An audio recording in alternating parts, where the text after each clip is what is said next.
Merry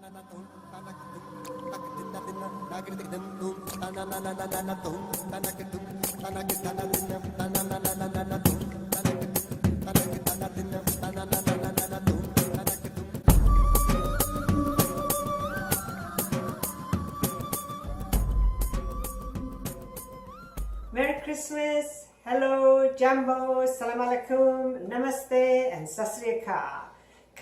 Welcome to Amijan's Kitchen. Today is a biscotti episode. We're going to do some Christmas baking and we're going to start with biscotti. So here we are. Let's introduce you to the ingredients. We have flour, we have almonds. I've thrown in some chocolate chips, that's optional. Cranberries, raisins, a little bit of egg whites reserved for the top, elaichi, salt, baking powder, vanilla, sugar, eggs, and instead of butter or margarine, we are going to use ghee, which is clarified Indian butter or margarine slashed, whichever way you want to go. Butter would be animal fat and margarine would be vegetable ghee, which is what we have here. So here we are.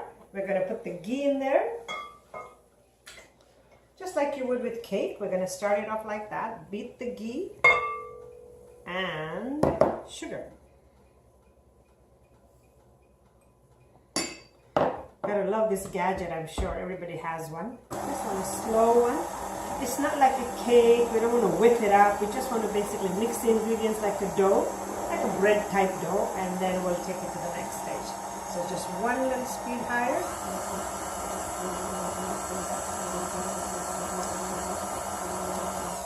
That's good. We're going to throw the eggs in there. And here, just as a quick note, I have reserved a little bit of the egg white for later.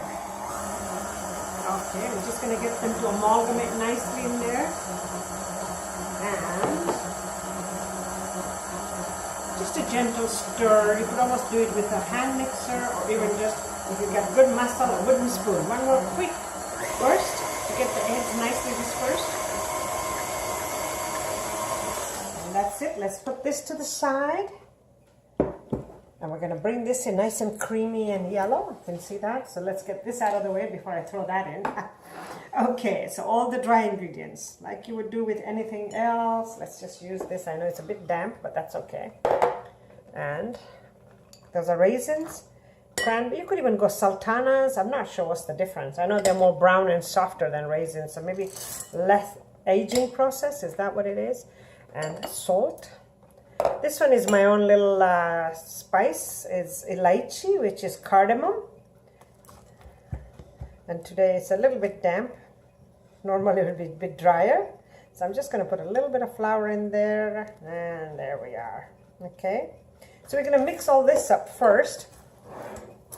And then add that to the, we've got the baking powder there, but I just wanted to make sure I get all the nuts mixed in. It's really not so much prep work in the beginning, it's more a later one because a biscotti is traditionally baked twice. So I think the time for biscotti comes later. You have to make it into a shape of a log, flatten it a bit, slice it, bake it, then stop, take it all out, rebake it, and sometimes I have discovered that even after rebaking it, I have to almost lay it on its side. Because what you want with the biscotti is to dry it. It absolutely has to be dry. You don't want that moisture because then you get that soft center. Idea of biscotti is it should be nice and crispy. And I'm going to add, since my vanilla is wet, I'm going to add a drop in here. This is my vanilla bean paste. I think I've talked about it before. I love it. So one more quick spin to mix the vanilla. Ooh, nice. Smells delicious. There we are. This can all be put away now. This is the only thing left for us to do. So here we are. I just added that vanilla and I'm going to mix it up a little bit, which is just about right now. And now we're going to add our flour mixture. We'll go a little bit at a time. And in the meantime, by the way, I have turned the oven on to preheat it. So by the time we finish forming the log, it'll just be nicely preheated. Okay, so just a little bit. I want a nice stir. That's what we're doing.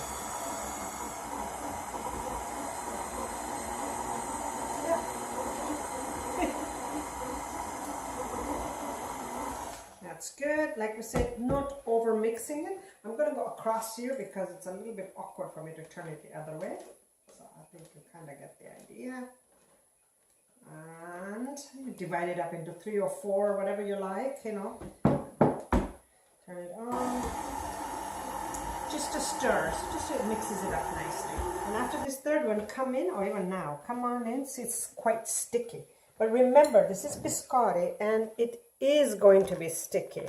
So as you're rolling it, you'll have to put some flour on the table or cutting board or wherever it is, okay? You want it to be sticky. Remember, you have got that melted butter or melted ghee in it. Perfect. One good stir. It's coming together. Look. Nice dough. Last one. So good 4. You know, give it 4 instead of just dumping it all in. Give it that little bit of a break. And this time I'm going to lock it on this side so it doesn't run away from me. Now that it's starting to come together, see, totally like a bread dough. I'm very happy with the way it looks. I'm just going to give it a little bit of a quick, so it pulls everything. One more, and the middle one is good. Just pulling everything in, and we're good. So this, oops, I locked it. So there, just to give you an idea, look at that. It's just falling off, and yet keeping its shape. Okay, see? Nice. The dough comes off the blade comfortably without sticking. So that's very good. But if it sticks a little bit, like I said, don't worry about it. That's not anything wrong with it. Maybe just a little bit extra fat than you need it. So here we are. We're going to get some flour, get the area prepped up to roll, and we're coming back. Okay. Here we are. Look at that. Isn't that beautiful? You can see the consistency. It's just nice, but you can see the moisture in it from my hands. And now what I'm going to do, you can go 3 or 4, your choice. I'm going to go 3. And obviously not an exact 3. So there's 1. There's, ooh, look at that. Isn't that lovely? 2 and 3. Now another thing, I don't know if I mentioned this, but being that it's a fruit and nut one, I'm not an apricot fan. You can do apricots. What I would have done, but I didn't have any, is dates. So that's another thing you can do. So we've divided it into 3 parts, and I'm going to take the one part. What you want to do is form it into a log. And, you know, everybody has a different idea of what a log should look like. But the key thing here is to visualize that you want this log to be just wide enough so when you just flatten it, you can see that right there. Okay, now visualize that it's going to expand at least 2 if not 3 times its size, and then you want to slice it. So there, I'm thinking I'm making it a little bit longer. Okay, it's a bit soft, the dough, which is kind of nice, but a little bit tricky to manage.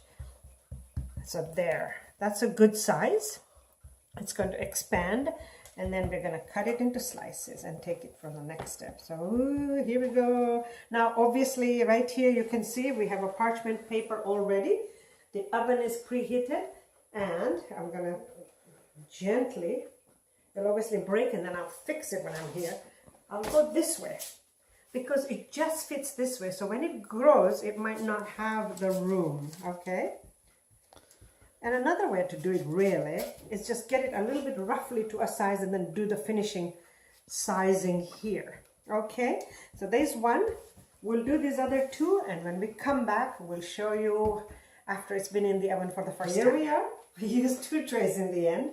And you will have to decide. I definitely found this time that I had to almost transfer the dough onto the tray and then flatten it here. Okay, so divide it up the way you feel.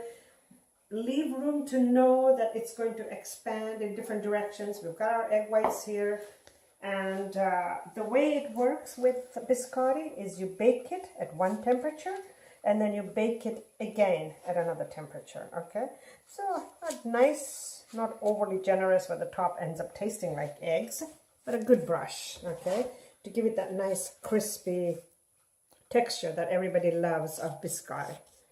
And there we are. Okay. Yeah, and I also, more than now, you will need the tray later to be two good trays, because you are going to be cutting them into pieces and then rearranging them. So of course the logs will no longer remain logs but be pieces. Okay, so I think we've done a good old job of covering this here on the edges too, and then that's it, just to give it that nice brownness when it does cook. There, so that's going to go in the oven, and then we'll come back and show you the next step. Hello again, here we are. Now just to see, you can see these are quite flat logs. You know, they grew with the width, but not so much in height, because I don't know if you remember, I had like 2 and then 2 in the middle. So I ended up making like 5 or 6 rolls, because I like my biscotti thin.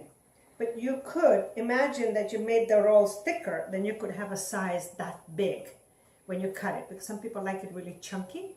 So that's something you can decide. Maybe I'll put it on the recipe, only divide it into 2 big logs, and then you'll definitely get the height as well.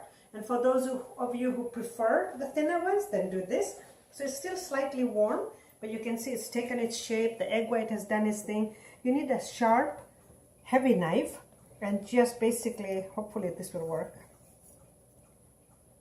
I even, just to show you a trick, because it's such a long log, I cut it in the tray, otherwise you won't be able to pick it up, it's going to fall apart. Okay, so keep that in mind. And I would say somewhere here. So just keep it nice, sharp knife, and just cut it. Okay, sharp, and push it right down, so you're not having, it's not a hesitant cut, it's just a blunt, heavy cut. Okay, and just to show you, it still hasn't finished, but almost there. The bottom is done, so for this right now, I would lay it on its edge, because I want the edge to cook.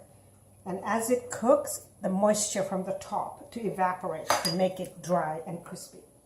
And of course, the little crumbs you have to taste, and then decide that, oh, that's good, which I already did.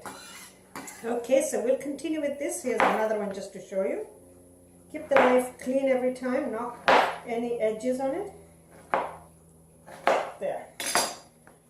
Okay, very gently, because it's quite delicate yet. It's still a little bit warm and hasn't hardened. And these look beautiful in a nice little Christmas bag with maybe a little sachet of hot chocolate, or a nice little mug to put with it, and it could be gifts for any old occasion. I'm going to give you a time. It's just common sense. Be right there at the oven. I'll give this a few minutes, and then I'll just, at the oven, flip them, so the other side cooks. And since the bottom is nicely cooked, I won't worry about that. I might even leave it for the top to cook a little bit. And then important thing is, leave it on a tray, let the air circulate, and completely dry it, nice and crispy. And when it's completely dried and cooled, rather, not dried, cooled, then you pack them up into a nice jar, airtight. Or what I do right away is I put them into Christmas Ziploc bags and have them ready to give away. So the next picture will basically be just biscotti on a tray. You already know all the tricks about it. And we are working on shortbread for ourselves today, but maybe we'll try out a video of a typical English shortbread next time. Thank you very much. Have a lovely day, the sun's shining out there, and a Merry Christmas.